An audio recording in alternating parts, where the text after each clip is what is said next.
All right, it's a little bit before 5 on November 5th, and my husband and I are heading up to vote.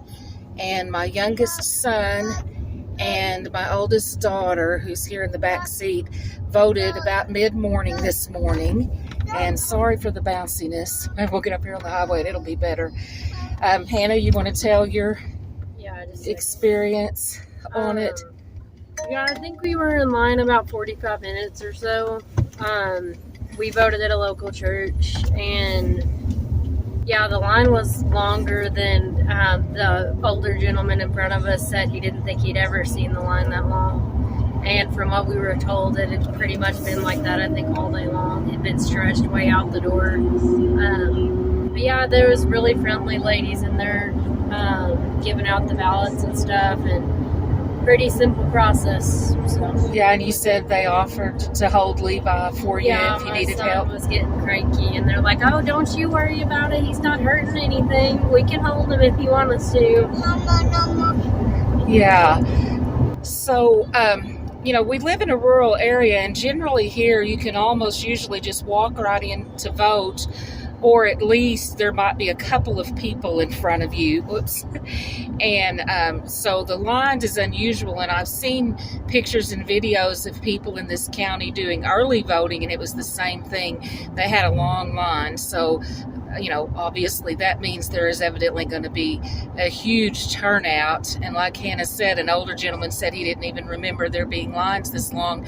I know you guys that live in cities are probably used to lines, but at least here in southeastern Oklahoma, that's not typical. I mean, there's always a steady flow.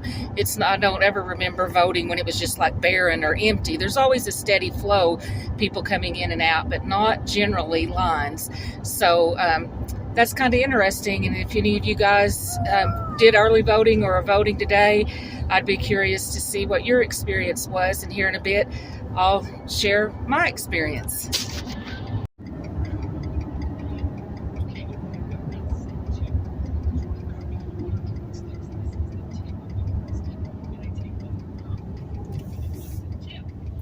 Parking lot's full.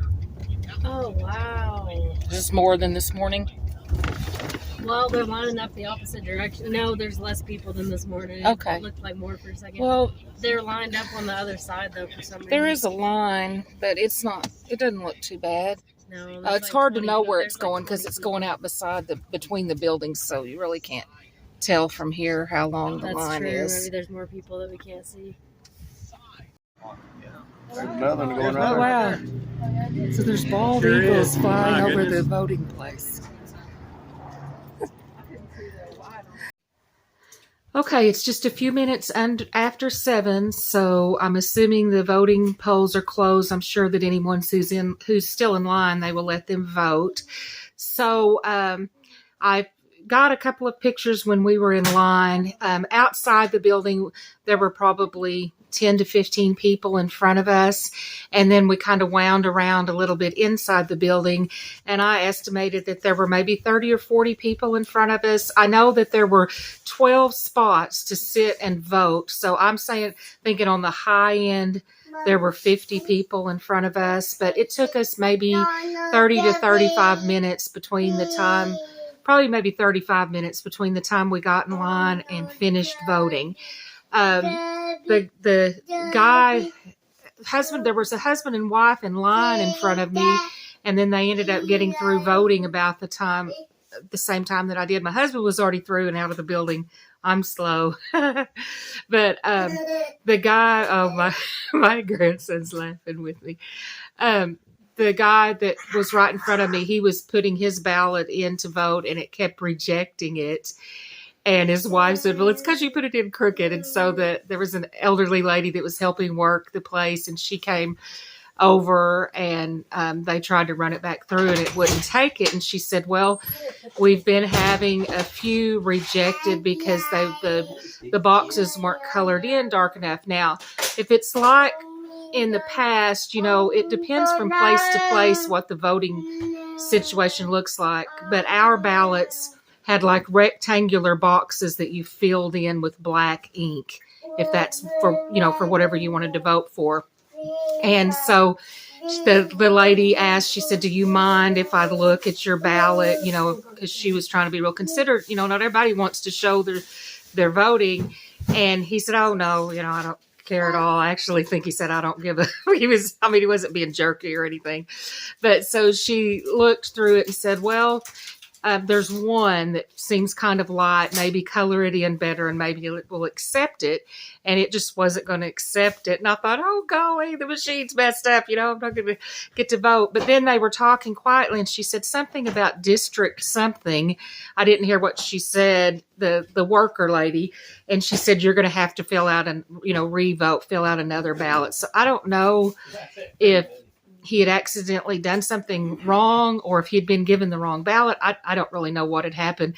So then I was next. And, you know, voting is something, you know, you don't do it very often. So you're kind of like awkward when you go up to the machine and like afraid you're going to do something wrong. But the machine's very simple. You know, you just stick it in there and it sucks it in and it lets you know right off if it accepted it. I had 2 sheets because there was the sheet with who you could vote for and as far as president and such, but then there was also yes or no on this different state attorneys, and then there was some local county tax questions, and then there was a question about, you know, a bill for the state of Oklahoma of should you have to be a citizen of the United States to be allowed to vote. And I thought, well, I would think that was already, you know, on the books, I guess you could say. But anyway, so I had 2 different, you know, long, almost like legal sized cardstock type papers to put in. And it just took both mine right away and said, thank you, you know. So I knew it had taken them. But on the machine at the precinct I used to vote at, it was a real obvious digital number that would tell you what your vote, you know, you were number 682 of the day or whatever. But this didn't have it, and I was really looking for it. But on the little screen that said thank you, there was a really small digital number at the top of it that said like 001254 or something like that. And so if that was it, I think I was voter number 1000 something, maybe 1200 and something, if that is what that was. And understand that we live in a very rural area. And, excuse me. And then my daughter voted in a precinct in the neighboring town, not the daughter that was in the vehicle with me, but my daughter just younger than her, my younger daughter, and she sent a photo of the line there, and it sounded like it took her a little bit longer to be able to get into the vote there. But anyway, it was an interesting experience, and I got a quick video of it, but not a very good video because I wasn't expecting it. But 2 bald eagles flew over when we were in line waiting to vote. So that was kind of neat. So that was my experience, and now we just sit and wait. And other than one woman who I felt like was kind of talking a little too loud and sharing her thoughts on things, I thought everybody else was very polite and friendly and mostly kind of quiet. There was just a little bit of chit chat, but felt like most people were being very respectful and understood the seriousness of this, and most people seemed happy, you know. But we'll see. All right. Hello, I sold this vintage lip liner pencil. It's Fashion Fair brand for $14.99 plus shipping. And the interesting thing is, I've showed you guys in another video, this all came from that climate controlled storage unit of vintage makeup that we bought out in Dallas. And I have probably 20 to 30 different Fashion Fair cosmetics. I had never heard of this brand, but it was evidently kind of a higher end, or maybe it still is. I mean, I don't know if they're still making this product or not.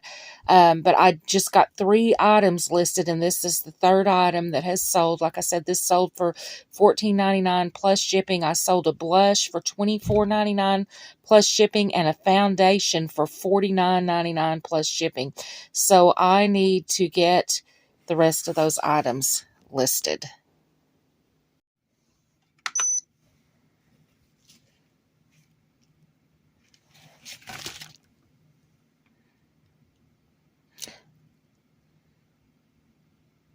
and it is going to Milford, Connecticut.